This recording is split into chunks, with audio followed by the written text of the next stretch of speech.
Did you run Chuckles?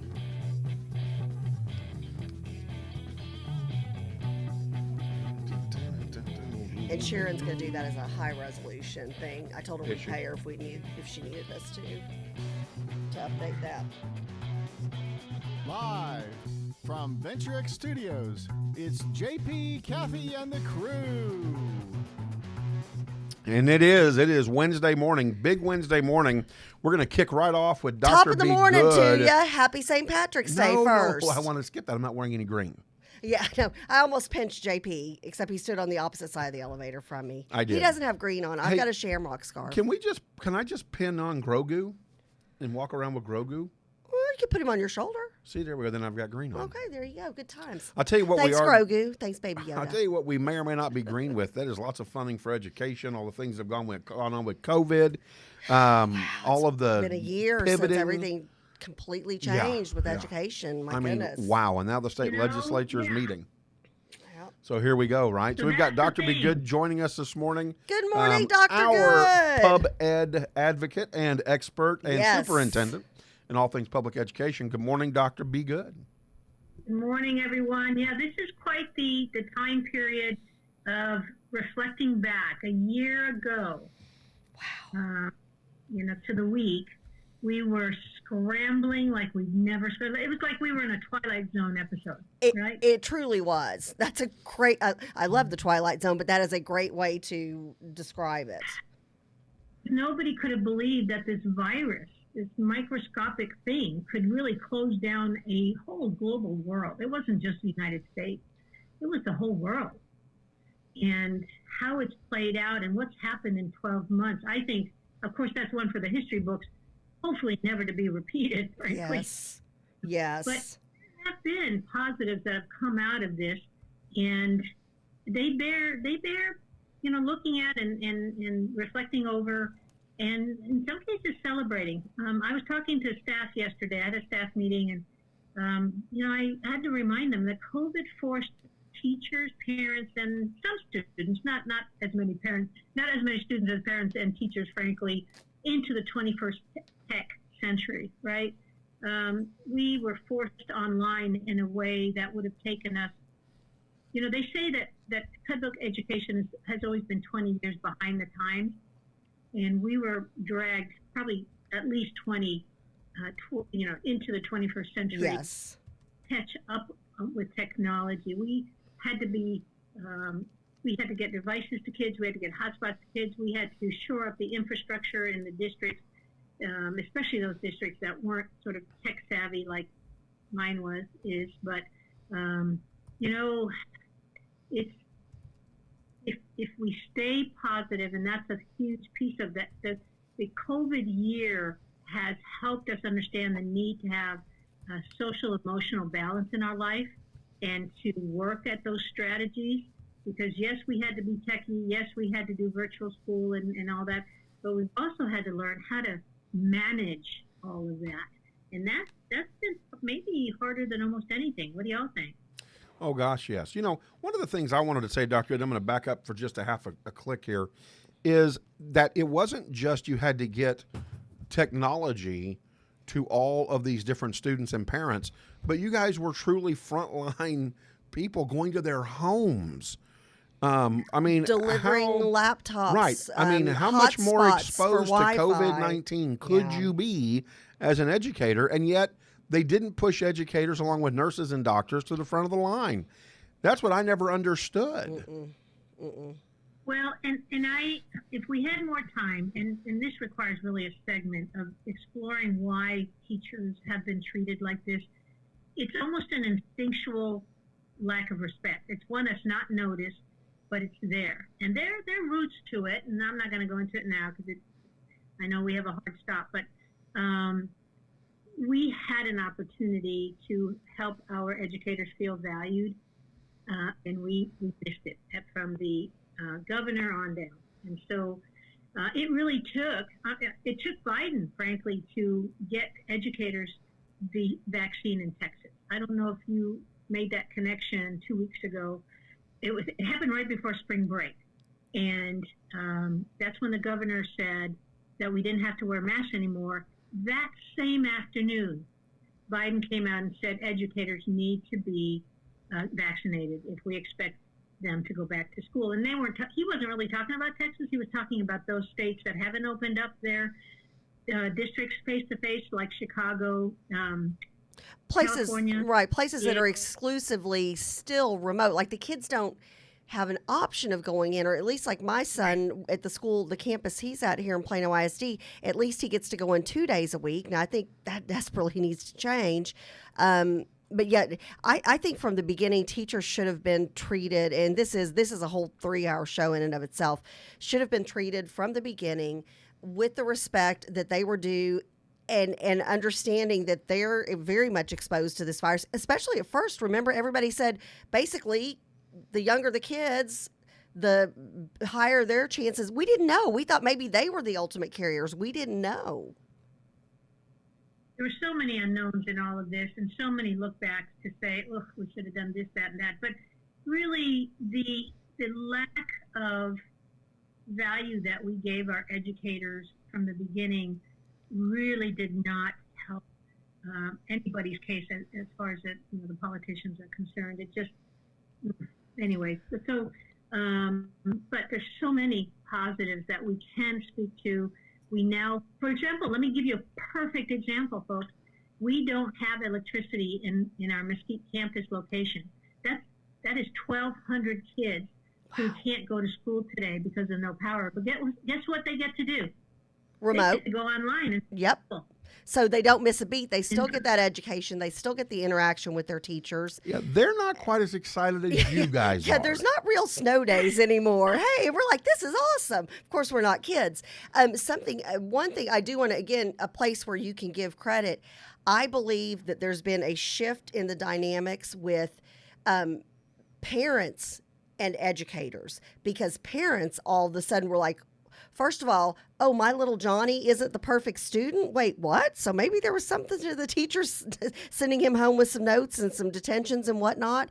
And then all of a sudden you realized what all an educator has to put into a day, how many different lives they're managing at one given time.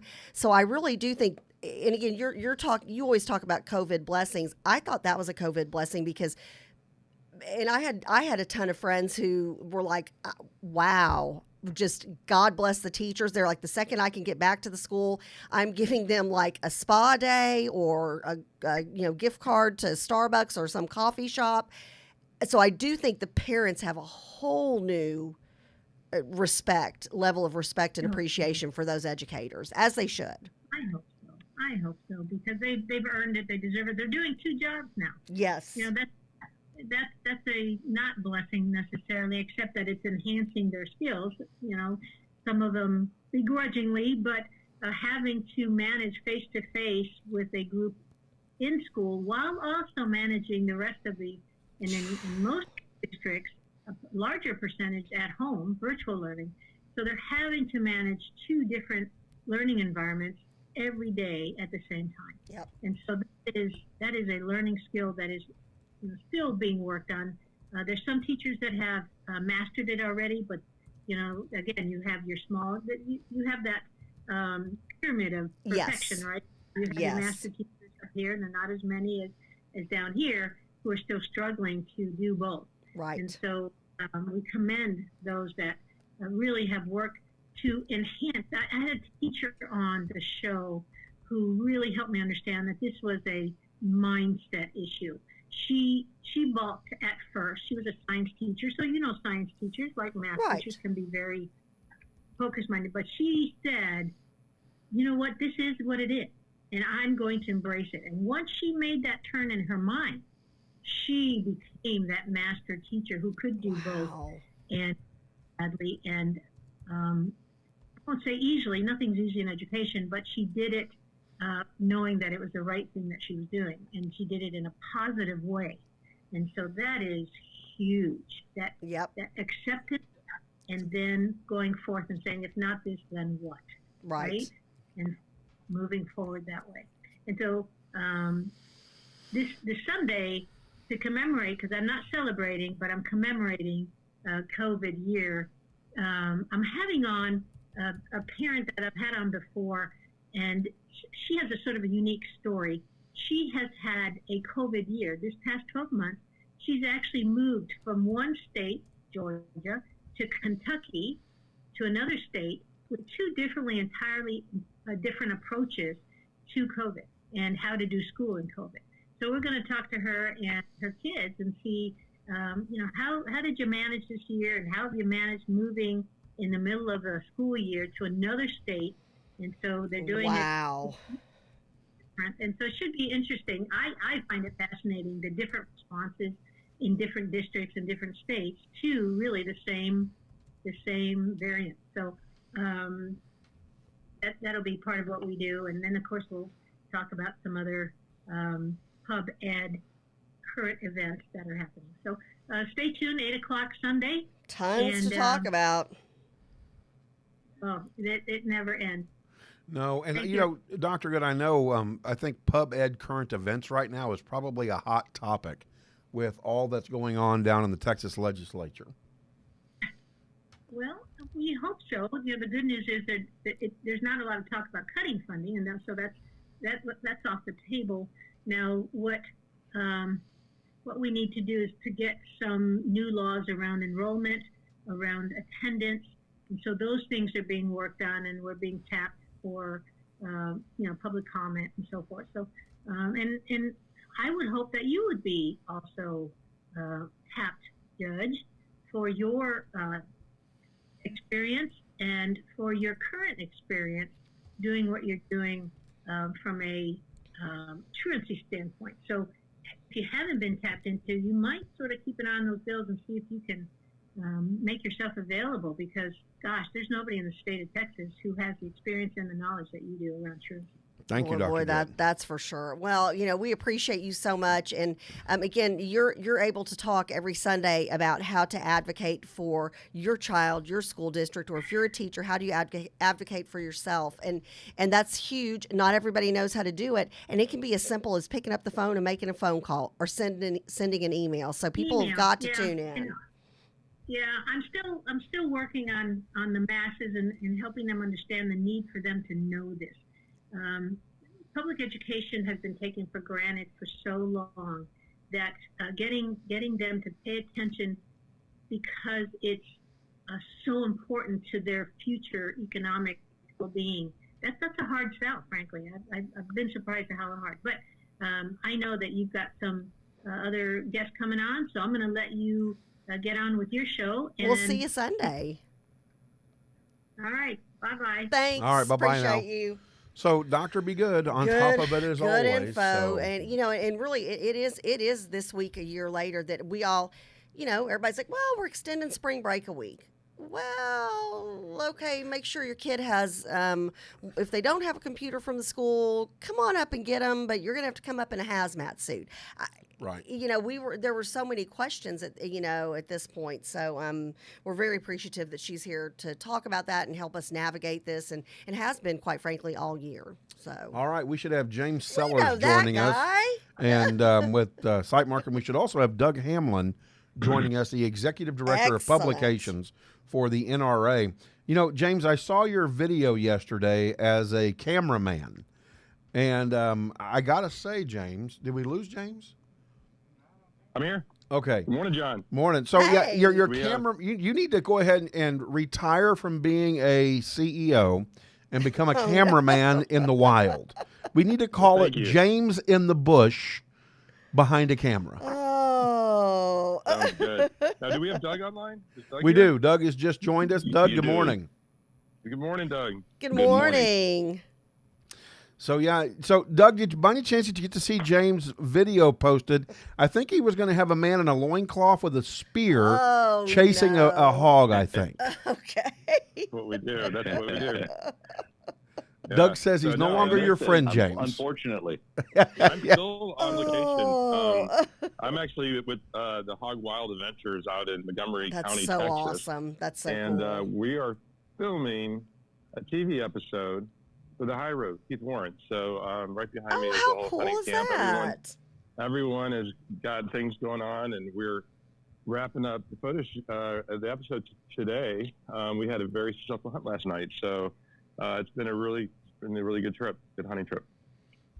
All right. So, James, I am really excited. You were able to get your friend and colleague via the gun industry, NRA Publications Executive Director, Doug Hamlin, to join us. And I cannot thank both of you enough for taking time out of your day to speak with the crew and let us know what's going on. So, Doug, tell us, what is the Executive Director of the NRA Publication? What is that? Well, thank you for having me. It's actually the primary communications arm of the National Rifle Association and our members. And so we're a multimedia platform reaching over 20 million visitors, listeners, readers per month. And it's made up of 4 print magazines, going to just under 4 million members, 5 digital magazines. That's another over 400,000. And then we've got e-newsletters. We've got a network of 9 websites, reaching over 3 million uniques a month. And then you've got all of our social media. So like us on Facebook and Twitter and Instagram. So it's a multimedia communications platform that reaches members and non-members alike. Excellent. And And so, we appreciate the work you do. So, James, talk to me. I mean, how did you meet Doug, and how do you know Doug, and how do you guys work together? Sure. So Doug and I are in the same industry, which is to basically make sure that our country is safe and secure. People have a way to defend themselves, and also be able to enjoy our legacy of being outdoors and hunting and shooting in a safe, responsible manner. So different sides of the industry. Obviously, we manufacture products that people use when they go hunting and shooting, and Doug is a part of a very important partner for us, because it's his publications that help the public find out about what's going on in the industry, what's happening with Second Amendment rights, and all the great content stories of hunting and shooting. It gives us an opportunity to reach our customers and let them know about other exciting things that they can do. So that's the first time I met Doug. I believe it was a SHOT Show many years ago, I think. Doug, is that right? Yes, that's right, James. You're fellow SMU alum, Courtney Olson, one of our staffers, connected us. Courtney's our director of our Western sales division, and so he connected us. That's correct. Yep, that's right. And that's where we started a conversation. And I'll say this, and I totally, Doug, you've always had a great insight into business and into economics and also to the soul of our great country. And I never run out of things to talk to you about when we're together. We always run out of time. Talking about running out of time, it looks like your time in New York may be running out, and you're finally coming to your senses and coming to Texas. Howdy. Yeah. Tell us about that. When does the move plan on happening, and what can we expect from the NRA, us Texans down here? We love our guns and we love our freedom, and so we love having you all coming down. And people are like, everybody in Texas, they love their guns. You know what? We love our family. Yes. We love ourselves. We love our property that we've worked hard to get. We love being able to protect ourselves, and I think that's something that that's why you've got people. JP and I have friends who are literally just, we're ready to just welcome y'all, roll out the red carpet and give y'all the, full star-studded treatment, because we do relish the fact that we're able to protect ourselves and our families. Well, thank you for that, Kathy. We're really excited to be coming to Texas. It's been a really difficult period for everyone with the pandemic, but NRA has been embroiled in some very public lawsuits. We have been chartered in the state of New York since 1871, so this is our 150th year of existence. We're the country's oldest civil rights organization. We represent everyone, all colors, all creeds. We're a very diverse group, and in summary, the Attorney General in New York, when she made her announcement that she was running for Attorney General, she decided that she would also announce that she would be taking on the National Rifle Association. And so our situation there has been untenable for so long. And then conversely, you look at a great state like Texas. First of all, it's our number one state for membership. We have well over 400,000 members in the state of Texas. So thank you, Texans, for being so supportive of the National Rifle Association. And when you add those two components together, it was really an easy decision for my boss, Wayne LaPierre, to make the decision, along with our board of directors, to say that, look, we're out of here. You know, we're going to Texas. And we're going to kick it all off with our annual meeting in Houston over the Labor Day weekend. So we are going to be in Houston, Texas. Probably expect 100,000 NRA members to attend a 3-day annual meeting. It's going to be quite a celebration because it is our 150th anniversary. And so that's something that we're really excited about here at NRA. You know, Doug, talk to us about the publications. I'm going to have Bree put up on the board so everybody can see them, the NRA Publication site, and then have her go over the menu. You have some new things coming out. I noticed the NRA Family on there. Talk about that for just a moment. Yeah. We're really, how do I say it? I mean, the membership is made up of solid Americans, family people, leaders within the community, first responders, men, women, youth, and so we came up with a site, NRA Family, and decided that we needed to have an entry-level site. So when we talk about content development, you have what I call beginners, intermediate, and then advanced enthusiasts. And when I talk about enthusiasts, I mean everything related to recreational shooting sports, to include hunting.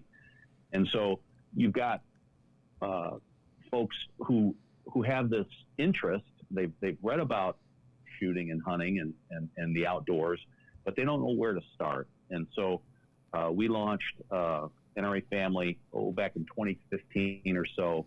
The growth in the site has been phenomenal. So you take basically a website that's brand new, has zero traffic, zero audience. Last year, that site did just over 3 million unique visitors to it. So we know that there's a need, there's a demand out there for content. And when you visit the site, you're able to see everything related to lifestyle, products, clothing, things to do, how to have conversations about firearms, home defense, personal security, a multitude of subjects, and it's been very well received. So, and Doug, one of the things that I love about NRA Family is all of the topics that you're tackling. The top 10 most stylish concealed carry purses, 9 best budget home defense shotguns. It's stuff that's relevant to mom, dad, son, daughter, coming and going. And I love that. One of my favorite things on here, and I'm going to have you talk about this for just a moment, is the Last Call Civilian Marksmanship Program Shooting Sports Scholarships. Here in Allen, Texas, at Allen ISD, they have a shooting team. And so talk a little bit about the scholarship. I noticed that there's a date coming on, a deadline coming on. How do kids apply for that? What is that? And how do they access it? Yeah, so, I mean, the best thing to do is go to the website, nrafamily.org, and then you'll see the Civilian Marksmanship Program scholarship application. You can sign up online. And what's interesting is because NRA is so diverse and there's 5 divisions within the National Rifle Association, so I'll get my associates from other divisions, like competitive shooting, to come to me, or from our foundation will come to me and say, we have a scholarship. No one's applied for it. Can you publish a story that, like this one that you're referencing, will make the general public aware so that we can get a decent number of applicants? And so in this case, there's $1,000 to $5,000 available. to a potential recipient. And so I'm glad you're bringing light to it. We want people to apply.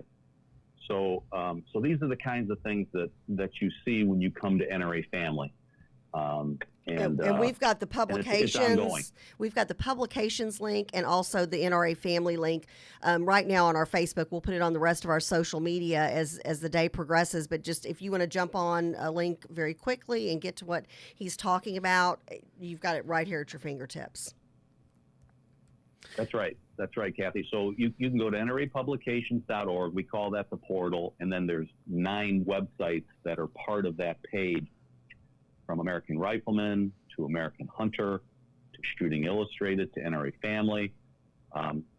So yes, all of the publications websites are easily accessible through nrapublications.org, and go to NRA Family and surf it. And then when you go home to have dinner with your family this evening or this weekend, or you're with grandkids or nieces, nephews, you're with neighbors, engage them, and then you'll see the topics that are very relevant to everyday life, because we know how topical recreational shooting sports are these days, not to mention home defense and personal security. Absolutely. Concealed carry. Yes. I mean, these are, so. We have a listener, part of the crew. He is from New York and was a peace officer out there. And his comment is, the only thing about the NRA leaving that cesspool state is the New York Dems will say it is a victory for them. They got rid of the gun lobbying group that kept fighting their strict gun control laws. I think that's a big old no comment. That low growling chuckle from you there, Doug. I mean, sadly though, he is right. You've got a beautiful state in New York. I mean, upstate is a great place to hunt. You get into the cities where it becomes super liberal, and the only people carrying guns are the homeless and the criminals, for goodness sakes. Yeah, that's what we've been saying for so long. I've got a column that's going to be running in our May official journals that will be hitting member mailboxes in mid-April. But in his column, Wayne LaPierre talks about enforcing the existing gun laws. If you look at, let's just talk bigger picture, all right? We've seen what's happened in the United States this past year. I mean, it's been unprecedented, and I'm hoping that we're coming out of this thing. All indications are that is the case with regard to COVID, so we can get our kids back in school, we can get people back to work, and I applaud Texas. What I read was that Texas is open for business, the schools are open, the restaurants are open. Your governor is very, very pro-freedom, very pro-individual choices.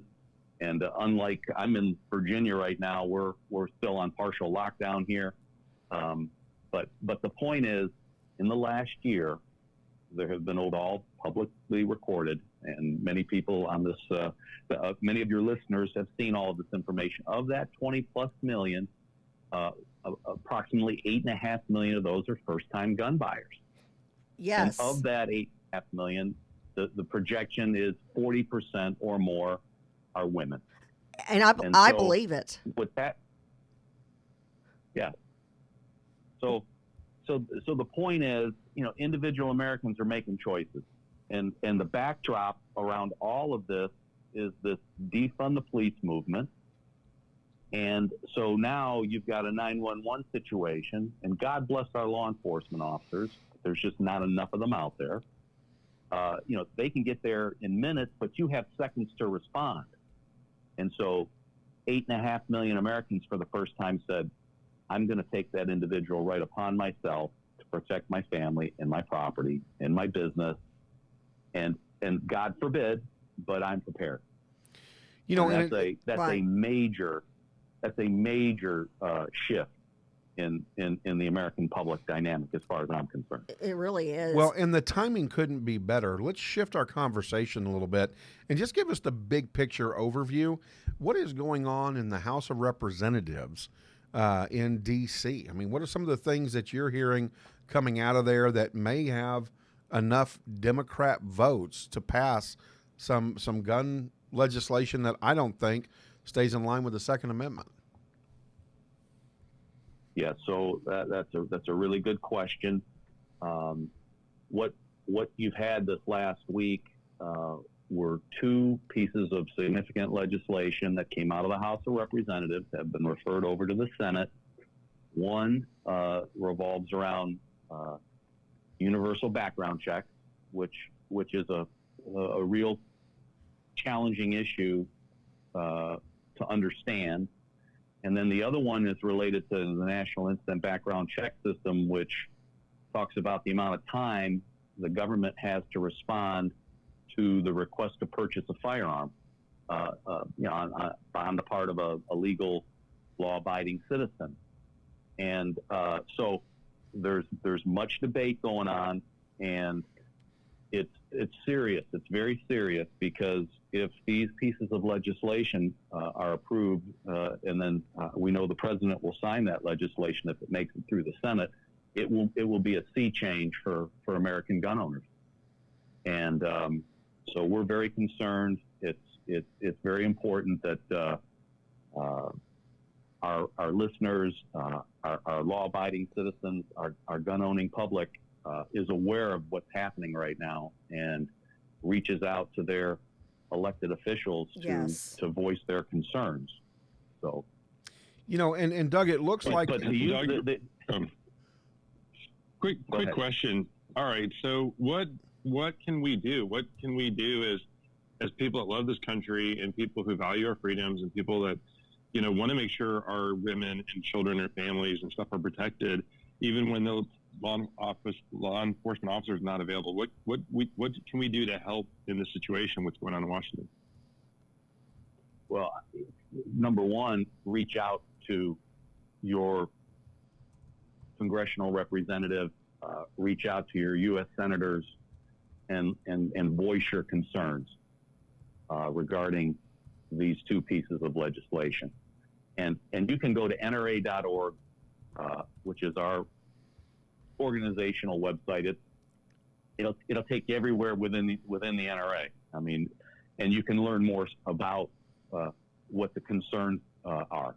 You can update yourself to better understand what the threat is to your freedom. Well, there are also, just in common terms. Sorry, go ahead. Yeah, just in common terms, Kathy, if you're a firearm owner and you have a daughter that you want to gift a firearm to, you won't be able to do that like you can today. There will be a registration component where it has to be transacted with a background check. And then the second piece of this legislation is what normally would be a 3-day waiting period maximum can be 10 days. And then the concern is the government says, we really don't have complete information, so we're going to withhold the approval for that transfer.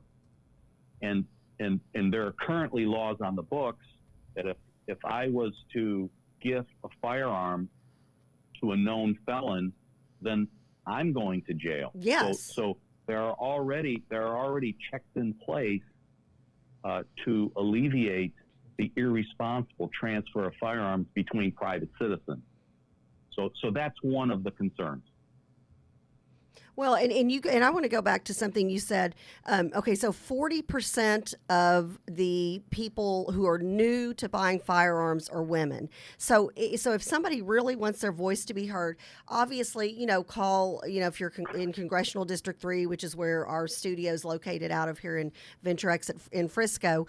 I mean, we're literally just, a couple of miles away from the Frisco Gun Club, which we love. But anyways, if we've got Congressman Van Taylor, who we know, is supportive of laws already on the books, but doesn't think we need new ones. Same with Senator Ted Cruz, and I would assume Senator John Cornyn.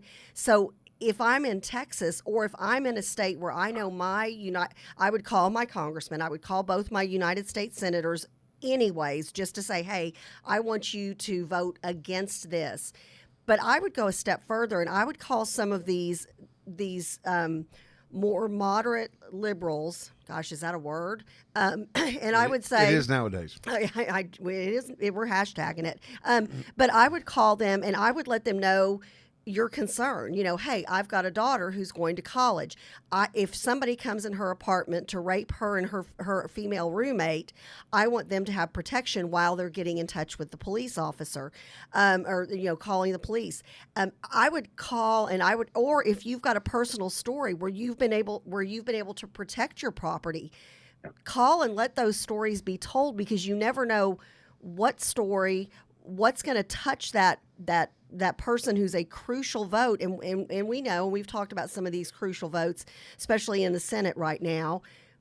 Those are the ones that if you already know where your United States Senator stands on this, and they stand with you and with the Second Amendment and with the NRA, then by golly, take a few minutes to make a phone call or just cut and paste an email and send that to these crucial senators in these key states. No, you're absolutely right. I mean, Texas is the model right now as far as your senators and of your House of Representatives, congressmen and congresswomen. But it's these swing states that really make the difference. And Right. And so law-abiding gun owners, wherever they reside, they've got to reach out and let their voice be heard. And you brought up, you talk about women, and I mean, so many women are becoming first-time owners, because I think it's one of the ultimate signs of empowerment. I mean, Yes. because it's an equalizer. A firearm is an equalizer. You're right. One of the most popular column that we publish is Armed Citizen, and it's online, but we run it in our print publications every month. And they're vignettes of incidents around the country, and it's senior citizens, it's women, it's business owners, it's kids at home alone, latchkey kids, if you will, who have had to deploy a firearm because of a disturbance of some kind. And what we'll do is we'll pick up stories that appear on various news outlets. So it could be Fox as a national news source, but it could also be the Chicago Tribune if it's more of a local newspaper. So in other words, we don't come up with the content. We're able to take it and then post it and report on it as it's been reported previously locally. And those kinds of stories are happening all the time. Hundreds of thousands of these types of incidents where a firearm is being used to save lives. And many times, the mainstream media, they just won't report that. So there's no question it's the ultimate responsibility to be a firearm owner. But on the other hand, that's your individual right. It's your constitutional right. And firearms have been used repeatedly to save lives. Absolutely. Absolutely. One of the things that I love is here in Texas is that we have not just gun owners, but we have educated gun owners. And they go through the classes. They're members of the NRA. They receive the publications. And one of the things that I love the most about your publication is the America's First Freedom part of the publication. Talk a little bit about what that part of the publication is and why people should access that part. Yeah. America's First Freedom is our political publication, and so it digs deeper into the issues that we're talking about, here in 5 minutes, but you're going to get 20 minutes on the subject, written by an expert. And First Freedom is probably comprised of our most passionate members, our members that are really concerned about legislative development. And so, for example, if you look at our April issue, which will be hitting mailboxes in the next week, we've got a story talking about the coming Second Amendment court fights, which basically frame this universal background check and this waiting period issue that we talked about previously. And then we've also got an article about big tech strategy to marginalize gun owners, and we've got a stamp called censored right across the cover of the magazine because we know what some of our social media companies have done with regard to the Second Amendment. Exactly. And then we've got another story talking about when rights are surrendered. For example, New Zealand is completely disarmed now.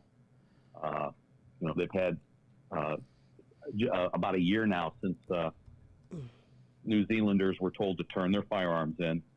And then we got a great interview with South Dakota Governor Kristi Noem, who's really a star and an up-and-coming, really strong leader in the Republican Party. You're going to be hearing more about her.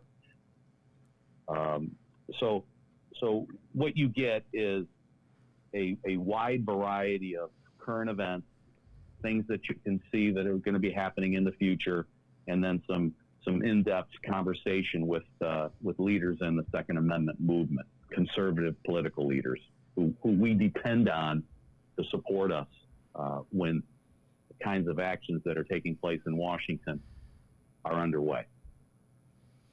Yeah. Hey guys, can I introduce another person who wants please to join do. the conversation? Actually, I'm going to go ahead and introduce you guys. This is Keith Warren. Good morning. Morning, He's a legend Keith. in the outdoor industry. Hey, Keith, maybe we can bring He's y'all the host of full TV size shows. on the screen. Howdy. So, howdy. Now, Keith, Doug Hamlin's on the line, Executive Director of Publications NRA, and we're talking about the NRA and the move to Texas and Second Amendment. How important do you think the Second Amendment is to our country and our way of life? It's without the Second Amendment, we have nothing. Clearly, and I think the challenge for all of us is to motivate people out there that own firearms and people that value their freedom to be able to see the value in being a member of the NRA. Period. And so what we've got to do is we've got to somehow wake them up. I think the election should have helped wake some people up. For doggone sure. But you would think that everybody would want to be, every firearm owner you'd think would want to be a member of the NRA. And it's like, I think, why wouldn't you? I mean, it's one of the most patriotic things you could ever do. Yeah. What do you think happens if we lose the Second Amendment? If we get to the point where it's so cumbersome to own a firearm, what does that do to our country? Well, the country's gone. I mean, the country will be gone. Clearly, the Second Amendment is, a lot of people that, of course, I do a television hunting show, and a lot of people think that, the Second Amendment is about hunting. It's not about hunting at all. Okay, and we all know that. But what we've got to do is we've got to do a better job of reaching out to those people that value freedom and let them know that the reason that why we have the freedom is that we have the Second Amendment. Period. And when they start taking away the Second Amendment, they try to take away the First Amendment. I mean, what else do we have? Yeah. Well, we do love you in the NRA down here in Texas for sure, and we can't wait to have the NRA. It'll here. be good. It'll be good to have you down here. That way, you got a bunch of people on your side, and you're not going to be fighting to go to work every day. You're going to be having people to hold your hand, taking you to work every day, because we need some help down here. We want to fight back, and I think what we need to do, we just need to be united. You got any questions for NRA or for Doug with the publications side? No, I stay pretty much up on what's going on. I appreciate y'all. Thank you very much. Now, Keith, don't leave just yet. Now, hold on to him, James. Don't let him leave just. Now, Doug, when you get down here, do we need to have James connect you with Keith and take you on a hog hunt? Oh, yeah, that would be great. I can make that happen. It would. So, Love it. It would. So James, Doug says I think he's for it. Yeah, Doug. right. Doug, I get the you'll have so many invitations once you get to Texas. Your dance never see your the dance office again. card will be full. Definitely. Of course, we need him to do the work on our behalf. We need him to keep fighting, keep getting that Amen. message out. The Amen. publication is so important to that. Everyone needs to read up. Now, Keith, Thank y'all. I'm Keith gonna step is, over here. Thank y'all. all right. Keep up the good job. Doug, Right. go ahead. Hey, Doug, Keith mentioned hunting and I appreciate that invitation to do some hog hunting in Texas. That would be my pleasure. But one of the things that we've seen this last year with the pandemic is an increase in hunting licenses sold. So just to kind of give you the context here, we used to average as a country over 16 million 25 years ago hunting licenses sold a year. And so now in the past 20 years, 25 years, that number's receded to down around 11 million. And so then in this last year, we've seen an increase of 1 million additional hunting licenses sold because people have had more time to spend with family. People are looking to social distance, but people are also beginning to reevaluate what they do, with their friends, their family, and hunting is a very wholesome experience. And everybody talks about farm to table and organic meat. Well, I've got a freezer of elk, full of elk and white-tailed deer. My family truly enjoys it. So there's this process of preparation. So you've got your selection of equipment, and James is in the equipment business, optics side of it. But now you've got to select a firearm. You need your proper clothing. You don't know if it's going to be cold, wet, dry. So you need to be prepared for basically all environmental conditions. And then you need your license so that legally you can go out and have this experience.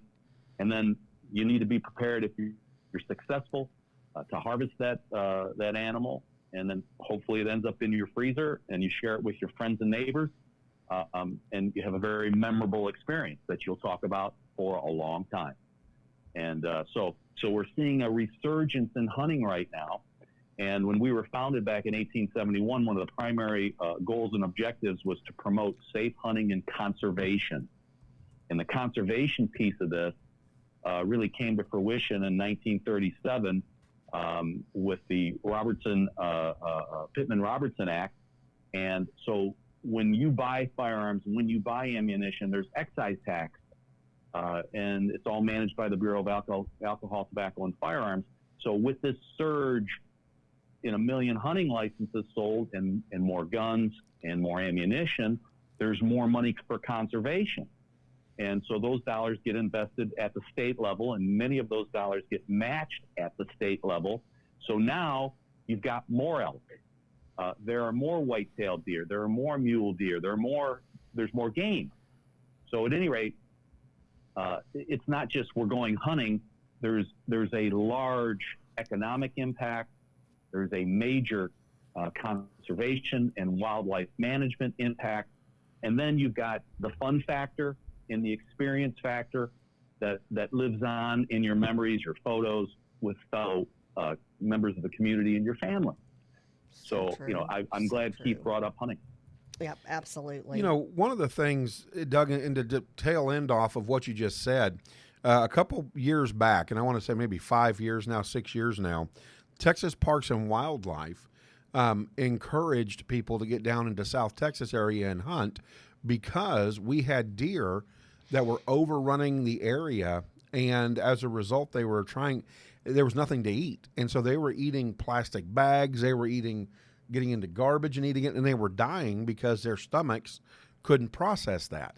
And we had deer that were dying that were not feeding families, not being a part of that natural progression in life. And so it is important. That wildlife management aspect of it you're not just killing Bambi. I mean, you're out there and you're getting food for your family and you're helping the environment maintain a balance as well.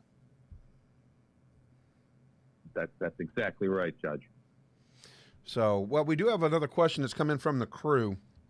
And I'm curious, if you're a member of the NRA and you get into a self-defense case with a gun, what kind of fees are associated with something like that? And does the NRA, if you're a member, do they help out with that? Do they give advice on that? Well, that's a good question. One of the things that got us in trouble in New York was an insurance program that we started, because once you've discharged a firearm, the first thing you do is call a lawyer, all right, because your troubles and your complications are just beginning. And so we have firearms insurance, like theft, for anti-theft. You've got a collection of firearms, you've got family heirlooms, you've got valuables, and firearms are very valuable depending on what you own. So we have insurance for those programs, and then we're currently in somewhat of a hiatus with regard to personal insurance as it relates to an incident with a firearm. and so I can't really help you in that regard. But there is a need there. We started a program, and New York came after us, and so that's kind of one of the reasons we're in court right now. And we've got a question for you, James, as well. Can you ask the SiteMark guy, that would be you, James, if I can buy one of his red dot optics directly from him? I need one for my new TX15. Nice. All right. Well, we love taking care of everybody we can. We have a whole network of good independent gun stores, and we sell to like Academy and Bass Pro and several online people that have inventory. You can buy from our website. We do provide inventory to our partners first. So sometimes they have inventory when we don't. Right now, the biggest challenge that we have is there's so much demand and so many people want our products, we can't build it fast enough. So I would definitely take a look at what we can offer, but there's maybe some other choices where you can get it quicker from a local gun dealer, or somebody might have stock of it, so they can get that to you and get you out in the field and making your mark in no time.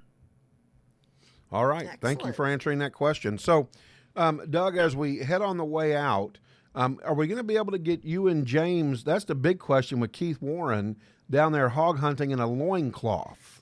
Oh, okay, no, don't ask Doug that. He's a classy guy, and we're talking loincloths. Hey, now hold on a minute. Get back to your roots. That's what these guys would hunt in. We're loincloths back in the day.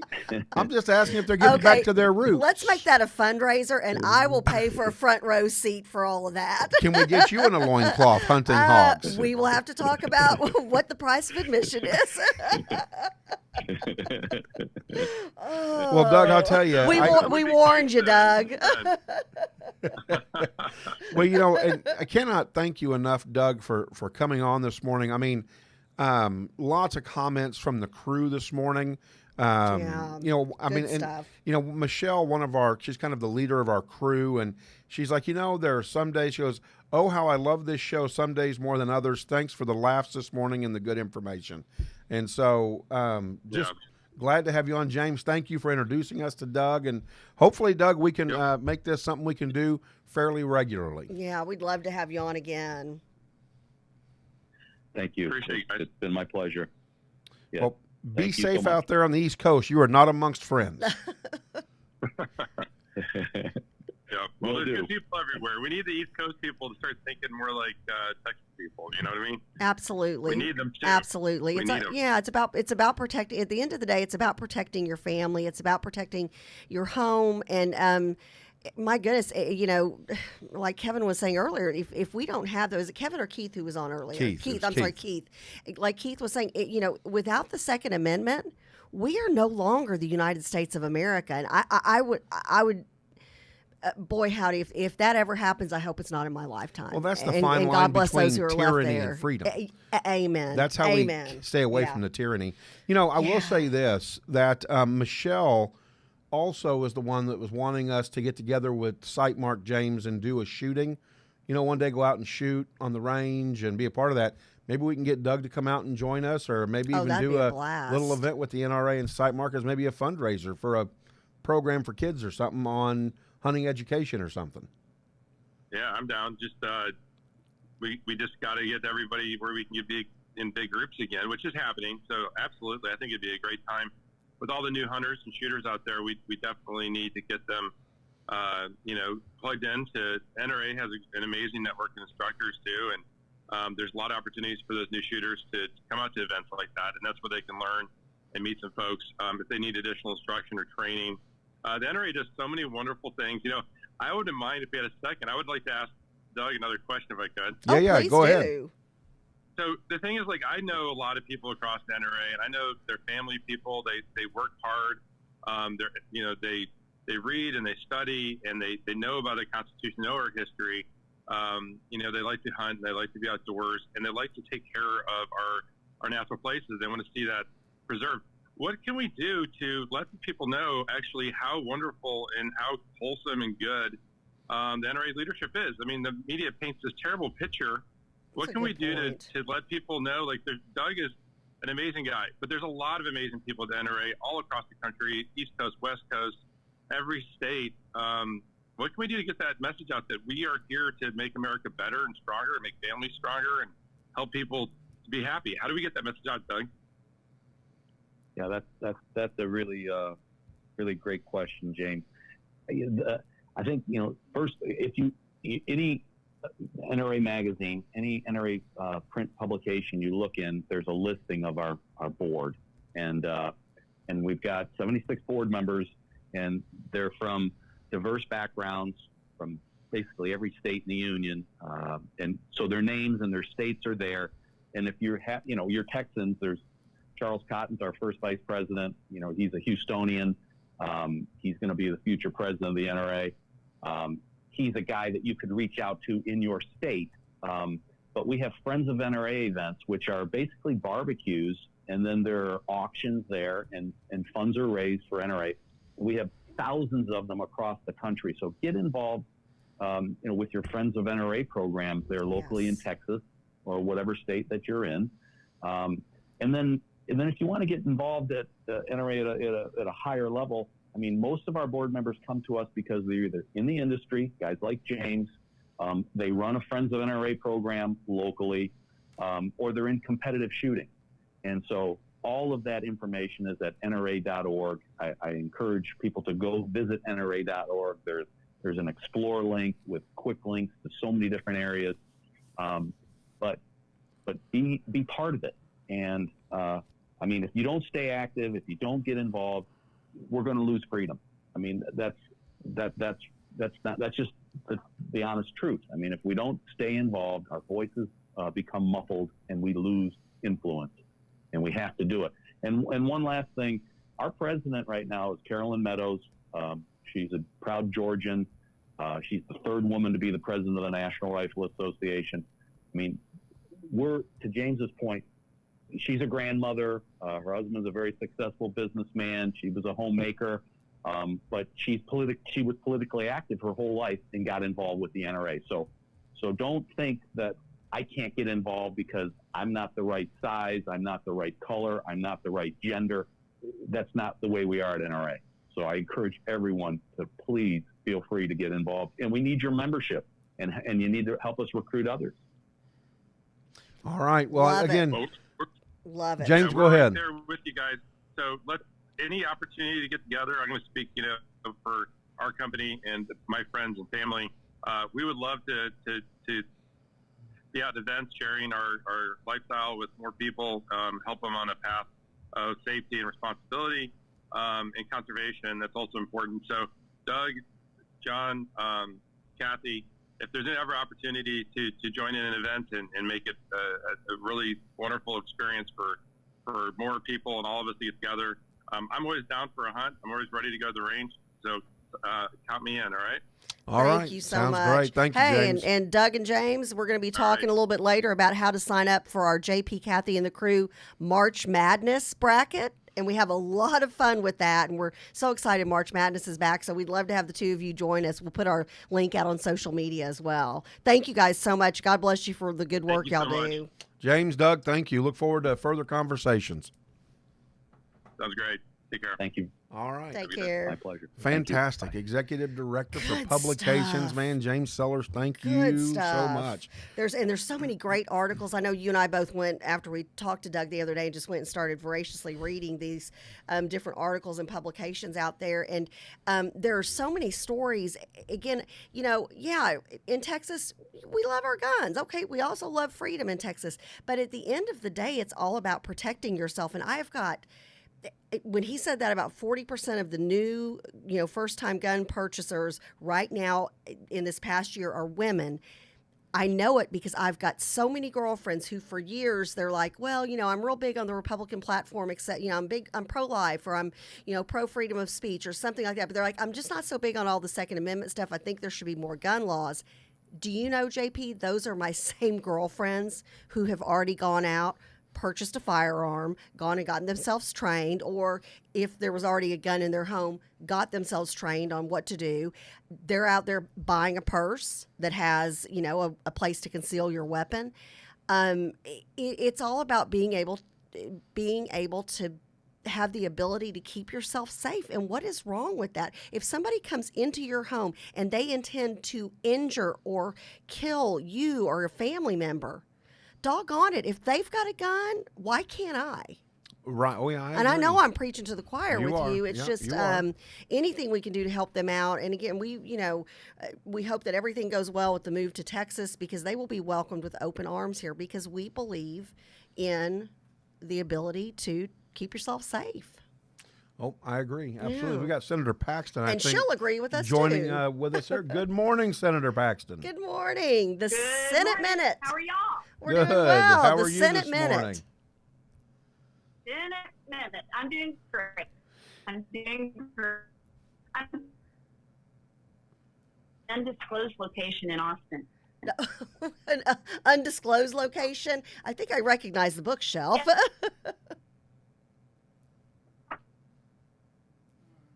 Actually, but now I'm going to disclose it. Actually, this is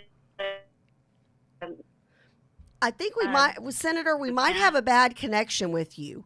It keeps talk freezing. about legislation. Well, I wonder. I think it may have gotten better. Can you call? Can you come out and come right back in to the link? yeah, Okay, thank you. Yeah, because we don't want to miss what you have to say. let me try again. Okay. All right. Bye. All right. See you in a second. Yeah, Again, while Senator Paxton's coming on, some of the things that are coming out, the Senate fast-tracked a bill to talk about pricing and after 30 hours of usage, but then the Speaker of the House, and every House member that jumps behind this guy, good luck in getting reelected, says that, oh no, the pricing is not an error. That's right in line with what should be happening to ensure the stability of the grid. And I'm like, you've got to be kidding me, right? It's due to the fact that they didn't protect the grid that we're into these $9,000 bills. Don't even get us started. And then Senator Paxton gave us some great advice a couple of weeks ago, and you and I have been pushing this. Take yourself off auto pay until bills. We're not saying don't pay your bill.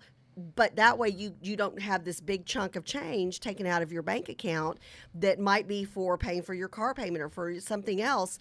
Make sure that you've got a chance to argue your usage. Well, and here's what Phelan said. He said Tuesday, the decisions made on pricing were made based on ensuring the reliability of the grid, adding that he believes these decisions may have saved lives.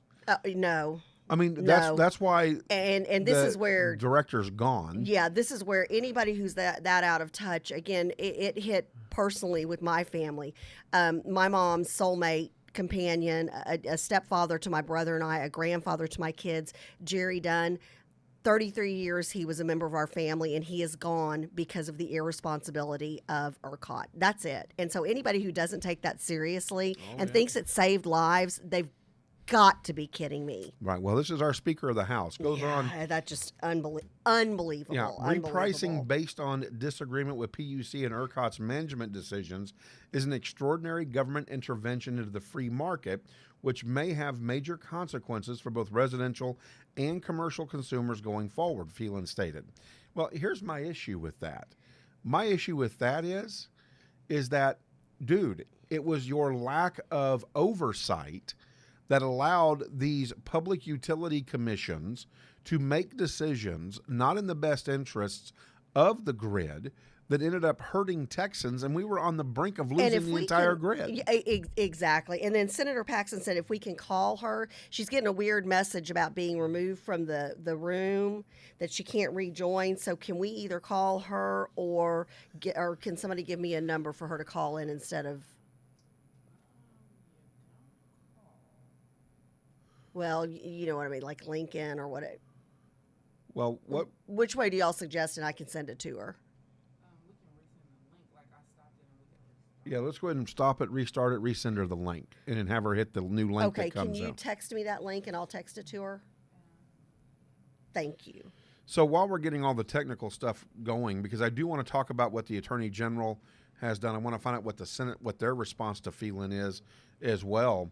But it's very, very interesting that, and I get what Phelan is trying to say. He's trying to say, hey, we've got this free market thing going on, and we don't want the government to intervene into the free market because that's taking away from that conservative value of allowing government to be government, business to be business.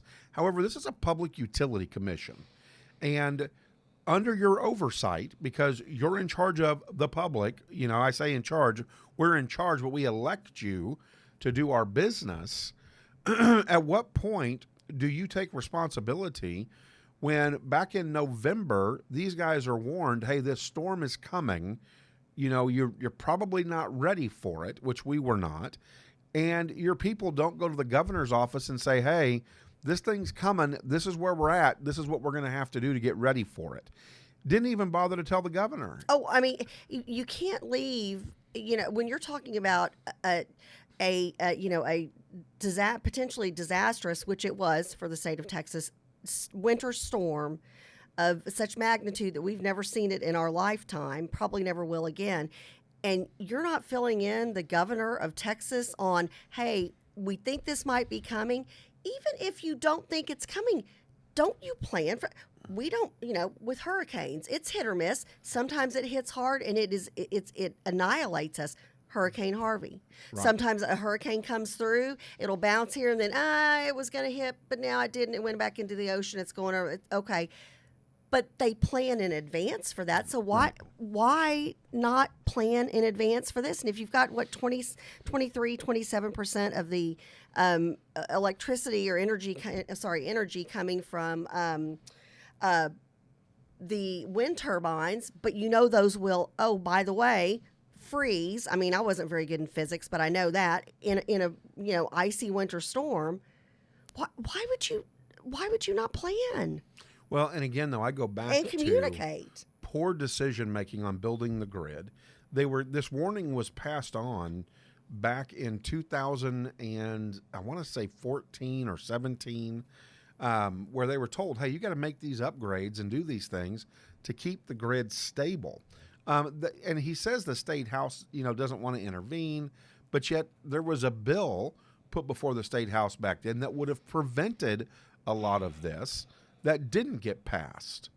And it's like, at some point, when do you take responsibility as an elected body to oversight the Public Utility Commission to make sure that the people who've elected you to represent them, you're protecting their property, their people, at their what point ability do you to do work, that? their ability Right. to keep their family safe. There was an 11-year-old child who died. Oh, there we've got. much And better. she looks gorgeous. Well, she There always you looks go. gorgeous. Well, that's true, but she looks better when she's not frozen. There you go. Can y'all hear me okay? Yes. Great connection now. Thank you. Okay, great. Well, I apologize. No worries.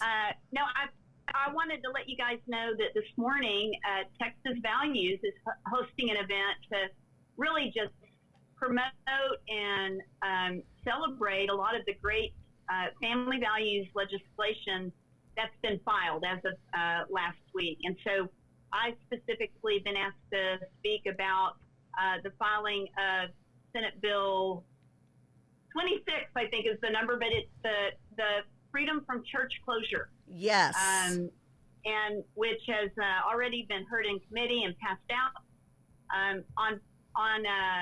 Yesterday, day before yesterday, it's kind of funny, they all run together here, but on Monday, I was able to lay out in the State Affairs Committee the Human Life Protection Act, also known as the Trigger Bill, which basically we are taking a position on abortion, that should the Supreme Court alter or overturn Roe v. Wade, it would immediately become effective in Texas. And so that passed out of committee yesterday afternoon at 7 to 2. And then I also laid out on Monday the Every Mother Matters Act, also known as EMMA, which creates a mechanism to connect women who are seeking an abortion with resources that they might not know that are available to them. We know that 3 out of 4 women who are seeking an abortion actually say that if their circumstances were different, they would choose to parent. So Yes. the saddest thing would be for a woman seeking an abortion to be one of those 3 out of 4 that would choose to parent if she thought her circumstances were different and not realize that they really were, that there were resources available to her. So this connects women with that resource. That passed out of committee yesterday with a vote of 8-1. Oh, So fantastic. Those will be moving forward to be heard on the floor in the future. So anyway, Great. it's a pretty exciting day, and we've got a lot of great family and faith bills that are going to be highlighted this morning by a number of senators and representatives. So that's why I'm Awesome. here. Awesome. Just love it. Love it. Yeah, and Texas Values, great organization, and you can follow them on Facebook as well. We always forget to ask this. I'm going to ask it before we start asking you other questions. How do people follow you? How do they get in touch with you and your staff? And your staff is phenomenal. Literally, if I send a text, if I send an email, if I call, it is an immediate response, and that's so wonderful. So how do people get in touch with you and your staff during session? That's a great question, and I appreciate it so much. You can follow us on our social media, Angela Paxton TX. That's Facebook and Twitter and Instagram as well. And so we try to keep things posted there.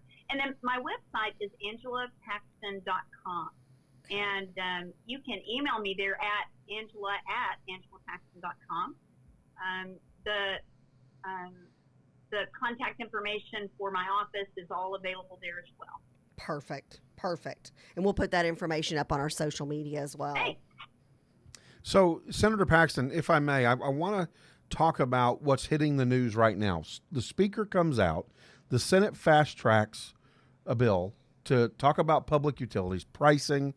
You put very specific details in there to help Texans. And he comes out and he says there's no pricing error. $9,000 for a megawatt is just fine for Texans. In fact, we believe it's what saved the grid. And I'm like, you've got to be kidding me. And I know there's a certain decorum, of course, that must be maintained. And so I'm definitely not asking you to go outside of that. But can you react and respond for us on? I'm flabbergasted that the Speaker has come out and done this. What's your reaction to what he has said? Well, this is like watching a reality TV show a little bit right now, isn't it? So, yes, you're correct. The Senate, actually, last week, we wrote a letter to the PUC and said, you have the authority to fix billing error. And everyone listening to my voice has had this happen to them where they've looked at a bill or they've gone to the store and looked at a receipt, and you realize that that the number that you thought you were paying was different. All right, and businesses routinely this can happen where an invoice is sent out and the customer says, I don't think this is the right number, and a business might go, you know what, we added an extra zero. Our apologies, we shouldn't have done that. That was the algorithm. That was whatever. And what do? They correct it. Right. And you know what? If a business had already we have an extra $10,000 here, and they already committed it to something else, you know what? They have to go, well, we didn't have the extra $10,000, and we will make the adjustment because we do the right thing. That's all this is. And the PUC has the authority to instruct ERCOT to correct the billing error. ERCOT has its own authority to correct the billing error, just like any business would when they discover a billing error. Inexplicably, they will not. And so we actually passed a bill. They would not respond to our letter asking them to do the right thing, and so we filed legislation, and we did fast track it. We heard it in committee. We passed it out of committee. We heard it on the floor, and we passed the bill off the floor, all on Monday in an emergency session, because the clock is ticking. Just like if you want to contest a charge on your credit card bill, right? You have to do it within a certain amount of time, right? And so that's what we're doing here. It goes over to the House Monday night. They refuse to refer it to committee. And it is inexplicable to me what is going on here now. You may have also seen that yesterday there was an article in Texas Monthly where a conversation between the remaining PUC chairman and a group of companies that are investors in the market, et cetera, came out with disclosing some comments he made where he's promising them he's going to protect their profit and all of this kind of stuff, that he had the safest job in the world kind of a thing, and that, Abbott was going to leave him there and not do anything during the session, and that they didn't have to worry about anything. Well, of course, he thought that was a private conversation. It somehow got disclosed. And Oh, yeah. He resigned last night. Yep. The governor then sent out a letter that said he had asked and received his resignation. So now we have no PUC chair. And so I've also heard a rumor, so you're hearing it from me first, but it is a rumor, Okay. that perhaps the House is going to refer that bill to committee now. Oh, okay. Interesting. It's a little late in the game, though. Now there's no PUC chair to act. I guess the hope is if we get that in the House, so perhaps we can make alterations to the bill so that we can adjust it. And get it passed in the purpose Senate, or would it get passed in the Senate, or then would it go to a joint committee, or how would that work? Yeah, so it would be passed we've already passed it in the Senate. The bill would pass in the House with alterations, and then there's basically a conference committee to agree on the final version of the bill. Okay, gotcha. I just know that as I'm reading through this, I'm thinking Texans are looking now down at Austin at the House side going, what is wrong with you people? Mismanagement, lack of informing the governor that there's a possible emergency due to weather coming that we're not prepared for, which they had a heads up for. All these mistakes made. Now you want us to pay for those mistakes because you didn't prepare the our utilities properly and didn't protect us Texans. And I look down at the House and I go, how out of touch are you? Well, and that would have been a decision of the Speaker not to refer the bill to committee. Once it gets referred to committee, then it's the decision of the committee chairman whether or not to hear it, and then it's a decision of the members whether or not to vote for it, and then it's a decision of the members to vote on the floor. Yeah. So, hopeful that the Speaker would do the right thing and refer it to committee, as I've heard. But and I'm going out on a limb perhaps saying this, but to me, I don't know any other way to look at this. Either, these prices were left in place after load shed had stopped. Yes. And so I don't know how to explain these inexplicably high prices that are inaccurate and excessive, other than, number one, they are a billing error. If so, then we correct them, or the PUC directs ERCOT to correct them. Or we're looking at a situation where it's price gouging. I mean, which one is it? Right. And I mean, let's correct the error. Let's get that part fixed, and we know a real number that we're dealing with, and then we can move forward. But the clock is ticking, and so I would encourage people to urge the Speaker to refer this bill to committee and for the committee to hear the bill. Okay, so Amen. So and that's good. And so people, if there's to the crew, if you can reach out today, it can just be as simple as an email. It can be as simple as a phone call. Reach out to the Speaker of the Texas State House of Representatives and say, we need you to address this, period. And send that and contact your state representative and make sure they know. You can copy one on the other's email or however you want to do that. Copy Senator Paxton if you would like. Again, this is information they need to know how up in arms people are. And I get it. People are taken to social media. And I know you see this, Senator Paxton, and they're upset and they're telling their stories and their horror stories that are on social media. But you need to take it a step further. Take what you're writing on social media and send that to somebody who can make a difference and needs to make a difference right now. The other person I think people should be reaching out to is the governor. Okay. And asking the governor to act, because now we've got a vacancy in the PUC. And, this is, I'm almost tired of the word unprecedented. Yeah. And We've heard that too I don't much know another this word year. for this, Yeah. right?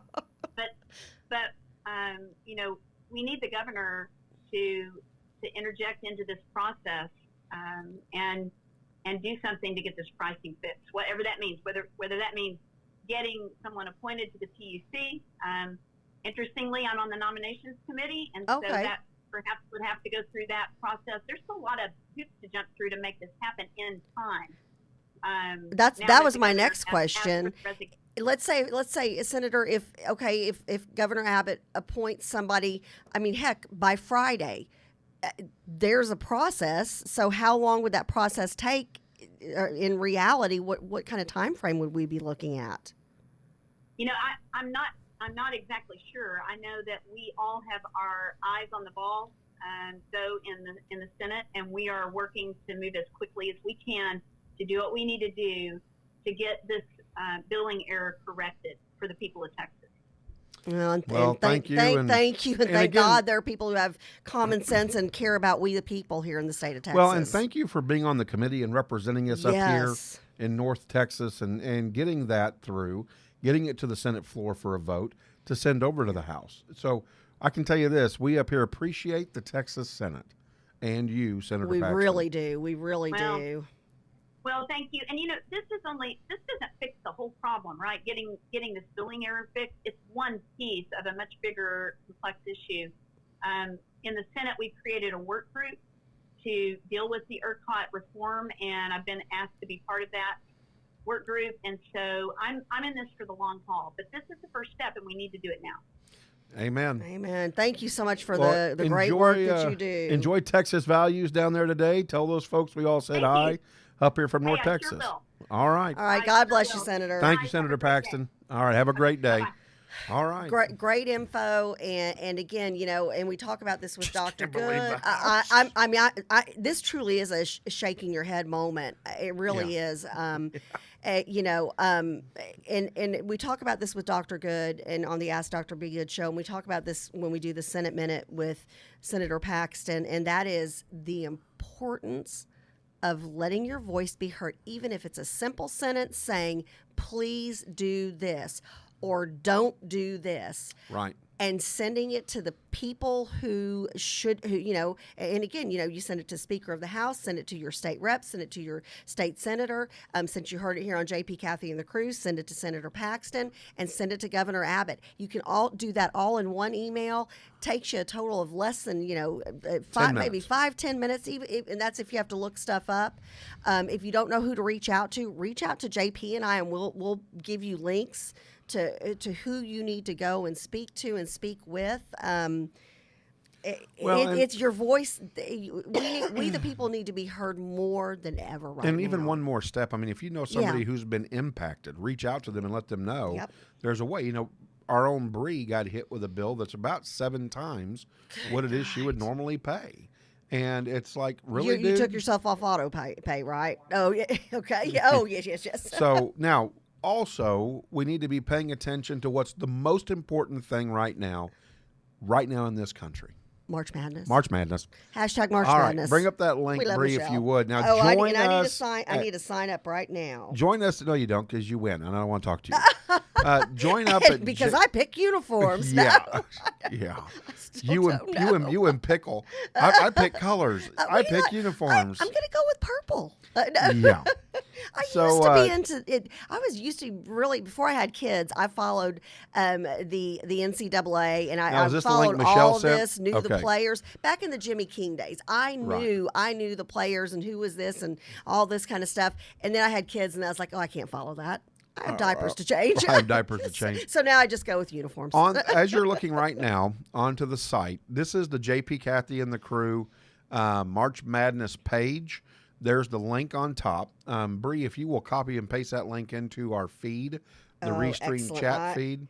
And we don't have to log in. We just go and sign up. Is that right? Well, now don't get me lying. I haven't really gotten to look at it. Oh, okay. I've been working crazy hours, so I'm not sure. Let's see. I'm going to pull but this up I know you just hit the link. And if you want the link, send us a private message at JP, Kathy, and the Crew, or email us at jpkathyandthecrew3@gmail.com. Again, that's jpkathyandthecrew3@gmail.com, and we will shoot you over the link. Like I said, Bree had the link up. She's going to put it in our in our feed, so that way you guys can click on the link from the feed if you want. So Join us. We're going to have a good time. We'll give each other a bad time, and then we might even do like a little watch party of some kind for the Final Four and the finals. We need to go support like a local bar for the Final Four and those final games. Let's find like a fun local restaurant type style bar to support. Yeah, go out there and here do in like this a neck of Final the Four woods. party and then a finals party. Okay. So, but get if you want it, send us an email, or you can get the link out of the feed. Can we put the link so everybody can It's see on what the it feed. looks like? Oh, but I was going to say on the screen yeah. right now. Oh, it's too big. Okay. Yeah. So, but it's on the Okay, feed. so and I she guess had it up. She had the sign- actual site up. It so, says JP Kathy. So there and you the go, crew. Kathy. There's the site. Oh, perfect. It says so. There's a sign up and a sign and a log in. Michelle, which one do we go to? Do I go to? Well, right. See, now would I have a login do from have a 2 login. years ago? Oh yeah. CBS doesn't forget you. Yeah, but I forget my passwords. We'll just hit a reset on the password. So, Michelle, I support my local music venues. Okay, let's see. Absolutely. And so we're going to put it on Michelle. Congratulations. Let's do a Final Four party and a finals party. We might even do it up here at Venture X. And we can bring pizzas up here or what have you. And or do some kind cold of fun. beer. Yeah. And, A little bit of vino. That'd be fun. a little bit of vino. Would that be vino. wine in English? That's vino. Yeah, that's wine. Okay, Yes, good. I'm just yes, checking. That's wine. I'm just checking. With that being Password. checking, I know that I'm getting ready to start hearing the music as we get ready to close today. What a great show today. Thank you for joining Woo. us. Packed with information. First Please we had share this. Yeah, Please we had share Ask the show Dr. Be today. Good. Then we leave Ask Dr. Be Good and we go straight to the NRA with yep. Doug Hamlin and James Sellers Yep. with SiteMark. And then we jump in with Senator Paxton to discuss some of the great Texas value stuff that's getting ready to happen down in Austin Good today. legislation. And yeah, her, she's really her doing some bill great for stuff with protecting pro-life. moms Yep, and yep. unborn our own unborn children. And then we jump into, of course, the most important thing in the entire world, March Madness. There you go. There you go. We've got to have some fun. Well, happy St. Patrick's Day to you. Have a blessed one. Enjoy this time if you are going out this evening. Be responsible, take an Uber or Lyft or something of that nature. We need to have, they need to be a sponsor. We mentioned, ride share, whatever you call it, ride. Boober. Uber, whatever. We mention them all the time. But seriously, if you're going out, just be very safe. People have... a lot of folks didn't get to go out last March 17th, last St. Patrick's Day, because all of a sudden the COVID stuff hit. And so I know a party that my husband and I had planned to go to got canceled at the last minute because everybody was like, well, we don't know. And now we don't think the restaurants can accommodate us. So if you're making up for lost time tonight, be smart about it. All right. Sounds good. All right. We so love you. we love all you and take care. And Friday will be another fun day. Look, Michelle says, okay, Final Four meeting in the works. We can Zoom anyone also in. And she says, log Love in it. if you're new to CBS. Otherwise, sign up. Okay. So there you go. I think I'm just going to say I forgot my password because imagine that. Imagine that. Shocking. But, again, I hear the music coming on. Have a blessed day. We'll see you on Love Friday. y'all. Again, if you want to join us, which we hope you will, and you can join us from anywhere around the world, get your family members to join us. Go and send us an email at jpkathyandthecrew3@gmail.com or send us a private message on Facebook, and Love we'll it. get you over the link. Have a blessed day, everybody. Happy St. Patrick's Day.